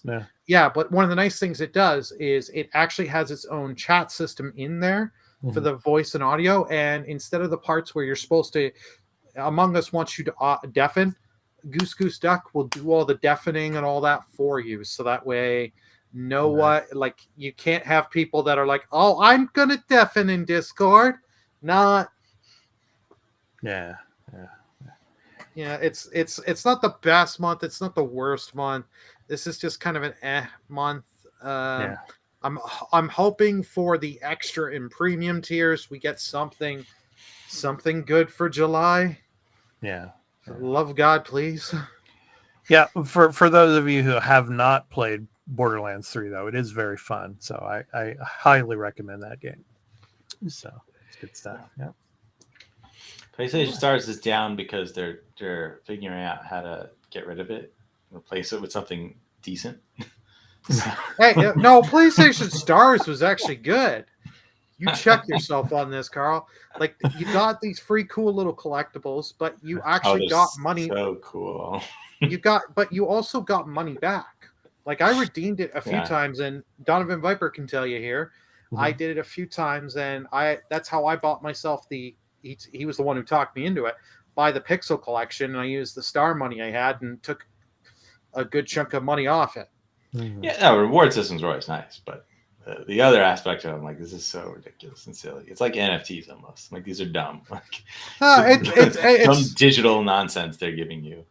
Yeah. But you can. The nice thing is, like, they do have the points where you can redeem for certain games. Right. Like they have like Rise of Ronin and stuff like that, and other bigger titles that are on there. That if you want to save up your points and bankroll them up, you can then get a big game if you want, or you can do the PlayStation Wallet codes. Yeah. It's not the greatest service in the world, but they're doing something. It's nice to say, because like this was something. I hate to do this, but Nintendo did right with the Switch, where you're constantly getting money back every time you buy digitally. Mm-hmm. Mm-hmm. Yeah. Carl, for you, is it Rangers or Islanders? It was Rangers, yeah. I didn't really watch very much hockey. When I was little, I guess I did. When I was my dad did take me to a Rangers game once at Madison Square Garden. Yeah. So, but you lived closer to the Islanders, right? No, the Rangers. Okay. Yeah. Okay. All right. Yeah, I mean, New York City was, like 45 minutes out. Like, if you want to get like downtown Manhattan from where I lived, yes, 45 minutes. Okay. All right. Yeah. All right. And of course now it's like, probably 25 minutes for me to drive to where the Sabres play. Mm-hmm. Yeah. All right. Welcome on in, Fubu. Yeah. I got in at the worst time, man. This is bad, man. I'll come back in 5 minutes, okay? When we're talking about something positive. He wants to talk Well, about. we're at the end of the show. He wants to talk about a real sport, right? He's like, "What is this hockey nonsense? Look at this." Yeah. I talk about FC. I don't know what it is. Yeah. Actually, let me tell you now. I was in the There we go. EAFC tournament today, and I went to the semifinals. And Nice. yeah, and the thing is, I was using Serbia, which is one of the worst teams, and I still managed to go to the semifinals. I lost to the winner; he won everything, and he was using France, which is the best team in the game, basically. So I am that damn good. Fubu, I have a question for you. So, of course, in August we have the Olympics in Paris. Yeah. Which team will be favored to win the gold medal in soccer? Argentina. Ooh. Okay. Argentina, because they have very young players below the age of 23. They have a very good team, and they want to use. So you can use 3 older players, and they want Di Maria, which is one of the best players still one of the best players in the world, and then we'll see the others. But I'm gonna go with Argentina. What do you think Japan's chances could be to medal? The Japanese culture in the last few years has had a lot of positive impact with soccer. The fact that you have like Mitoma and other good Japanese players playing in Europe, like 10 years ago, 15 years ago, that would be impossible to imagine a good Japanese player playing in Europe. And I think because many players have joined the European teams, it has become a big sport in Japan. We have the case of when we had Genki. I know you grew up in the UK, but the first thing he looks at me and he goes like Cristiano Ronaldo, because he knows. So that was a very funny story. So I think Japan is growing. I always support the Japanese in the World Cup. I love them. I think they have a very nice culture, and they do a very nice thing, which when they leave, they clean the stadium, not stadium, but locker room, and that's very beautiful thing that people can do. Yeah, it'll be interesting. Last question to you about soccer, then we'll get back to games. But but what do you think the home teams, the home countries' chances are of winning the gold medal? France. There's a very big chance. France historically has always had a lot of good teams, youth teams.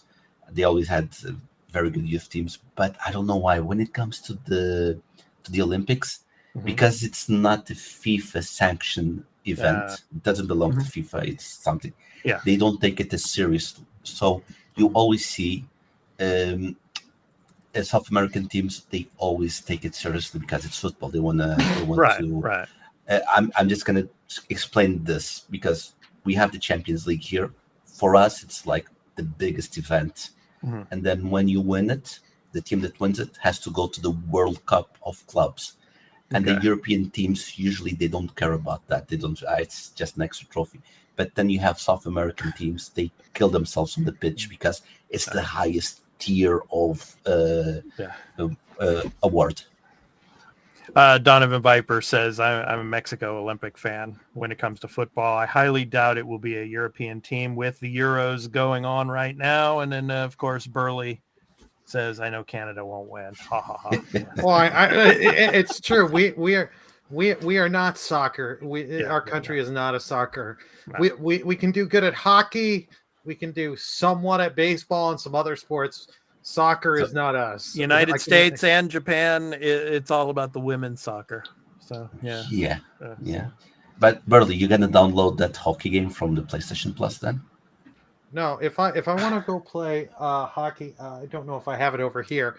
I'll just boot up NHL 94 on my Genesis. Oh, you were looking outside to the side. I thought you were looking outside. I thought it was snowing in Canada again. No, it ain't snowing here. Oh no, it's opposite of snow. All right, it's time to get into, of course, our programming notes. So here on the Arena Productions, I want to say one other thing though, and I want to throw this in the captions here. We also have our podcast in audio format as well. And you can check out our show in audio format over on Podbean. So thearenaproductions.podbean.com or anywhere you get your podcasts, free podcasts on the net. So yeah, we're also in audio format as well. So if you're driving your car to work or something, you can listen to us on your whatever podcast service you listen to, whether it's Podbean, whether it's Spotify, whether it's Apple Podcasts, Google, wherever. So, but podbean.com, you can check us out there as well. So our audio podcasts. So anyway, let's go ahead and jump into our programming notes. So obviously here on the Arena Productions, we are not only a gaming channel, but we are also entertainment and pop culture related as well.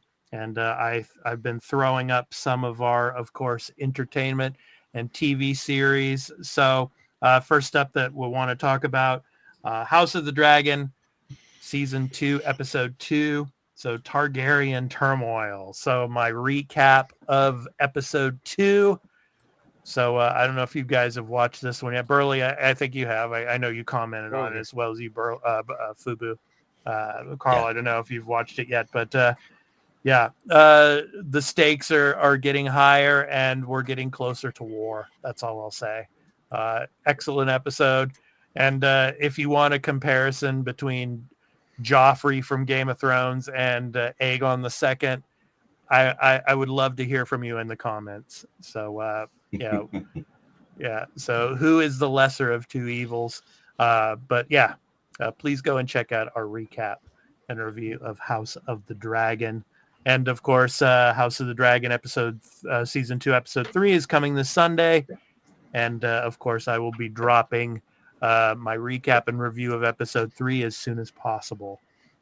So please go and check that out. Next up, on the Star Wars side, The Acolyte. Yes, the latest episode of The Acolyte, Sith Unleashed. So yeah, so Fubu, you want to say something? Yeah, I need no to say spoilers something. though. No spoilers. No because, no. Yeah. I won't spoil anything. I'm just gonna say, great action. For me, this was the best episode of all seasons so far.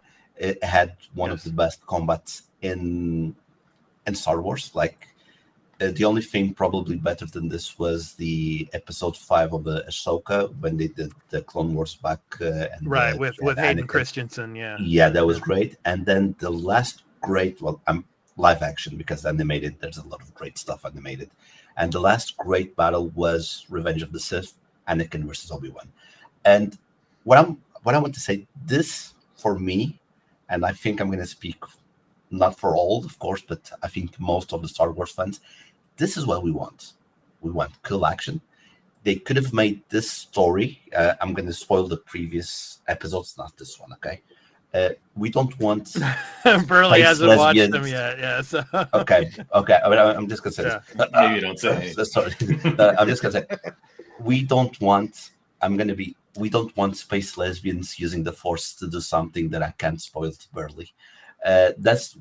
You could easily do a full season about an assassin that's killing Jedis, and you need to capture it. You don't need to bring the Force. You don't need to go on the lore. You don't need to do anything, because this is 100 years before. This has nothing to do with the original movies.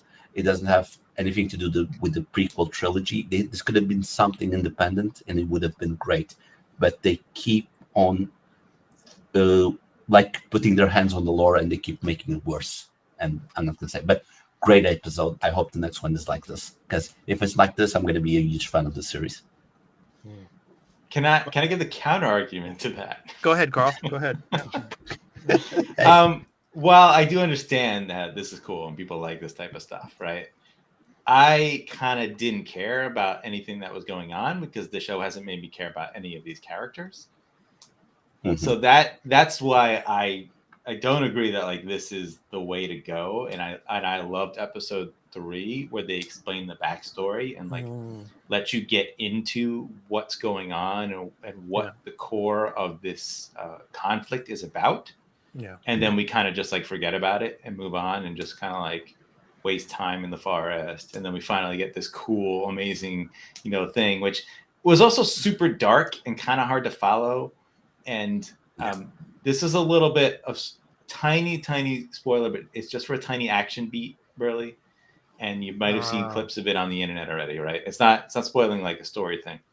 They have this like material that's from, I guess, expanded universe stuff, right? Yeah. I think they call it cortosis. Cortosis. And it's some sort of material that when you hit a lightsaber with it, shorts out the lightsaber. Yeah. Right? Okay. Now, this happens one time. It happens in the episode. I was like, okay, I saw that. That was, okay. But then I saw a clip online of like another time, like him using it or a character using it. And then I was like, I didn't see that happen in the episode. I'm like, that's damn cool, but you didn't put enough emphasis on that happening. And you don't like bother to have anyone like take a second to think about what's going on. So to me, it's like an execution problem. You did something really cool, but you didn't let me like feel it, right? You didn't let me like have that moment mean something, like, because it just keeps going on, and it's like whatever. The actions are so fast and so dark. I thought it was Veskar at first, but then it's not. They confirmed that it was because Veskar doesn't do that, right? We've seen no, it just blocks it. Yeah. So, yeah. And the other thing you can see in this shot that this is just a nitpick that I hate about like what they've done is look how damn thick those lightsaber handles are. They're like freaking Coke cans. I don't get it. Well, that's because my Smirnoff can is SC. It's my lightsaber. That's your lightsaber. That's what it looks like. It looks like everyone's holding Coke cans. It was Kalnaka's lightsaber. No, but it's not, because they're all like that in this. Every one of them, if you look, they're all thick. But the one thing I want to say before I finish is that I think the villain though is awesome in like as far as like tone and dialogue and things said. Yeah. The reveal was awesome. And performance. Yeah, shout out to Manny Jacinto. I mean, he's an amazing actor. Let's not spoil anything. The reveal to me is not great because, again, I don't care about these characters. I'm like, what does that mean? Why is that significant? I don't know. You didn't tell me yet. Are you going to tell me? I guess you probably will eventually. But it doesn't. The meaning's lost now because you already did it. Okay. The reveal itself, like, I can talk about this with Burley. Burley, don't you need to go to the bathroom or something, man? Yeah, let's not. Yeah, let's not. We'll talk about it. You're trying to get rid of your Sith Master? Yeah. We'll talk about it when Burley's watching ice hockey at some point, like but next it's a season. Cool show. And like I said before, cool show. Cool idea, right? I think execution could be better as far as like overall storytelling, plot, like dialogue. I'm really looking forward to when the Acolyte finishes, the season 1 finishes, and we all do a roundtable discussion of it on Star Wars Republic, our show here on the Arena Productions for all things Star Wars. So please look forward to that. But now, one more thing. Of course, I did a recap and review of The Boys. Yes, and Edgar episode 5 spoiler recap of that episode, and I didn't see episode 5 yet. I'm one behind. I watched 4. Okay. I didn't get to the 5th yet. Yeah, but we do get Giancarlo Esposito back. Yes, he's back. Yeah. He's right there in the image, dude. You can see it right there. You made that image. Yeah, I did make the image. That's right. Yeah. But it doesn't spoil the episode. It's fine. I can see how they could pull that off.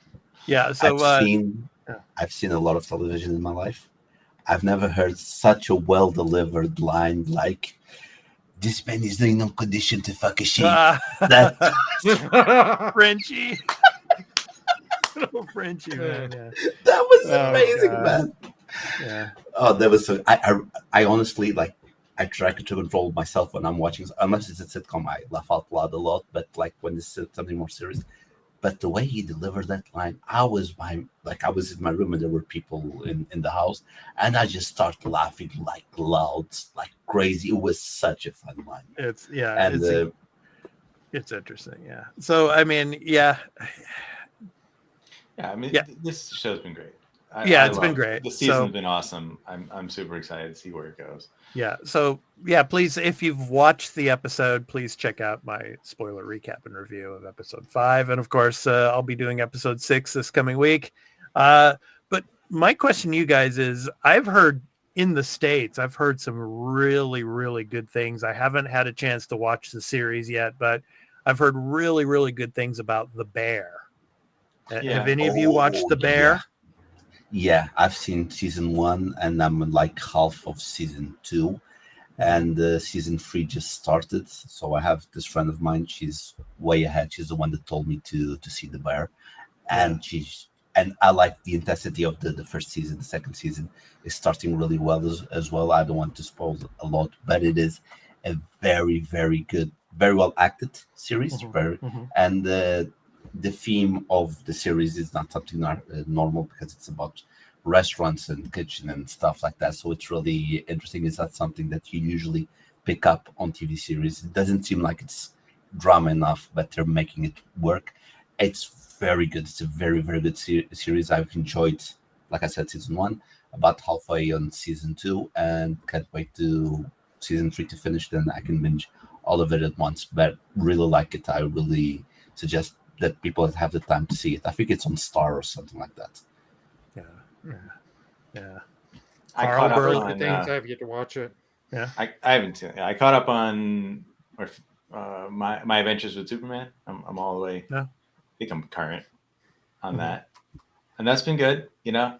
I mean, it's sort of tearing into like kind of typical sort of a little bit younger skewing, but like it's still fun. Like I'm enjoying it. They're slowly building up Lex. Like Lex is a younger version. And when there's a point in the series where like kind of reveal like this character you didn't realize was Lex. So I'm like, oh, that's cool. I like that.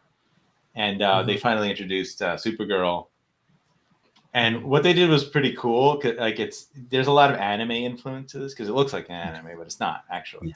Yeah. And when you first see and meet in this whole episode with Supergirl, she straight up looks dressed like and styled like Android 18 from Dragon Ball Z. Oh yeah, I saw clips about that. Yeah, I remember it.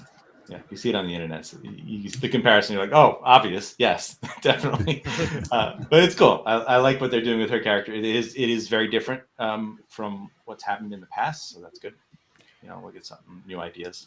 Now, is the actress that plays Supergirl, is that Millie Alcock from the first season of House of the Dragon, or is that because she was confirmed to be Supergirl? I haven't watched it, so I'm asking you. I didn't look at the. I don't remember her voice that well. Okay, because she was confirmed to be the new Supergirl, whether it's in the films or So we got. I mean, Jack Quaid is Superman. Yeah, but I remember that James Gunn wants everything to be canon in this new universe that he's making. So he was trying to get the actors that make the live action to give voice to any type of animated series or movies. So he wants to make it all one, so it's all in the same universe. That's what he wants to do. I don't know if he's going to make but that's not this. This is something else. This is separate. Yeah. No, but maybe he's not having this as canon because it's starting from zero, I guess. But I remember at the time he wanted to do that. So it's not her. It's someone. Oh, okay, someone Yana else. Madeira. I don't know. Okay, so yeah, I know she was confirmed to be Supergirl, so it's for the films, I guess. Yeah, no, she's Supergirl in the movies. Yeah, right. Yeah, in the movies. Yeah. Okay, so yeah, we got a lot of content here on the Arena Production. So of course, all the entertainment and pop culture related stuff, come and check it out. So and House of the Dragon, The Acolyte, as well as The Boys. I'll be putting up new recap and review episodes this week of the new episodes, so please stay tuned for those. So let's get back to gaming, guys, because that's what this podcast is all about. It's about gaming. So the games that we will be playing this up and coming week, I am going to try Nier Replicant. Ooh, so because that was on the PS5, so I downloaded that and I'm going to play it. it's interesting because it was only available here in Japan for the longest time, and I think it was last year that it was released in the West. I think that's true, right, Burley? I think it was last year that Replicant came to the year West. or year two Yeah. years. Yeah. It's close, somewhere in the middle of that. Yeah, so that's my game that I will be playing this coming week. I'll be playing Replicant, so I'm looking forward to that, and I'll say a few things on it next week, I'm sure. So, yeah. So, Burley, how about you? The games that you'll be playing this upcoming week? Well, Paper Mario is the obvious one. I'll still be playing and streaming that. Cult of the Lamb, also be streaming that. That game is like, I'm sure it's fun playing on your own, but it's best to play with on Twitch, just because of the Twitch integration. You can get your followers in there, and also your Twitch chat decide, are they going to screw you or are they going to help you? Thankfully, my chat has been very helpful with me. You have a nice chat, actually. You haven't seen them spam Streamloots cards then. Nice. But on my personal side, I'm finishing up a few games. One I want to try that just came out a couple days ago, and I may be making an extra take on that if I get the time, is Chained Together. It came out on Steam. We got to play with a bunch of people. I've picked that up and sent a couple copies out to some friends, so hoping to get that and record that. Nice. That's a fun game, yeah. Well, Carl, how about you? Game that you'll be playing this week? I actually going to plan to download that Zenless Zone Zero on PC. Okay. Just to see what it's like. I'm not really gonna probably seriously play it, but just to give it an idea, give it a go, and then I'll mess with my my Wii over here a bit more. If you Nintendo boys and girls got any suggestions of GameCube or Wii games that I should try out, let me know. Play Wii Sports with your daughter. No, Wii Sports is trash, man. I turned that on for like a minute and I was like, why am I? This is awful. The motion controls are terrible. The Wiimotes. Your daughter's not gonna care about that. She's gonna love it, man. She's gonna be like, why does this not do what I want it to do? Even she's gonna know how bad these damn things are. Even though it's only the GameCube version, but if you have played one I can recommend is Wind Waker, Legend of Zelda Wind Waker. Such a good game. Okay, I booted that up, and Lego City Undercover. There you go. I have a real copy, guys. This is a backup. Okay, don't worry about it. Yeah. My daughter was watching me with Wind Waker, and she was into it. She was like, she liked the cute character. She thought it was funny when I jumped in the water. She liked when I was crawling around trying to get the pig. And she was excited about me cutting the grass and coins popping out. So we may have a Nintendo gamer here. Okay. Yeah. I guess I could also try the what do you call it? Paper Mario. That's in your door. Yes, try it. I think you'd like it. Try Okami. I think you can play Okami on the Wii U. Play it. It's a really good game. The start is really slow, but it's a very good game. Okami's on everything. PS2, I think, right? Yeah, came out on PS2 originally, and then it's like got ported to everything. It's like Resident Evil 4. You can trip and find it. You know what? I don't know if it's on the Wii. It was on the Wii U, but try this one, Carl. Well, you need the little drum set to play it. But my kids and I here in Japan, we played Taiko no Tetsujin. It's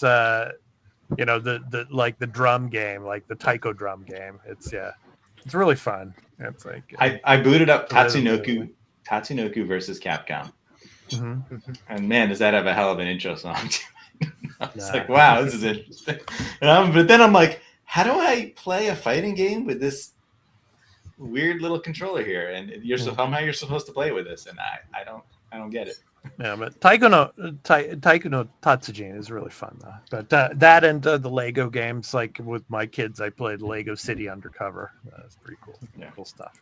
Yeah, good stuff. The goal is to see if she's gonna mess with the Wii Fit board, because I think she'll like doing the silly things like copying what's on the screen. And then one of the Mario parties, I ordered some GameCube controllers because just get her on karaoke. Yeah, let her play karaoke.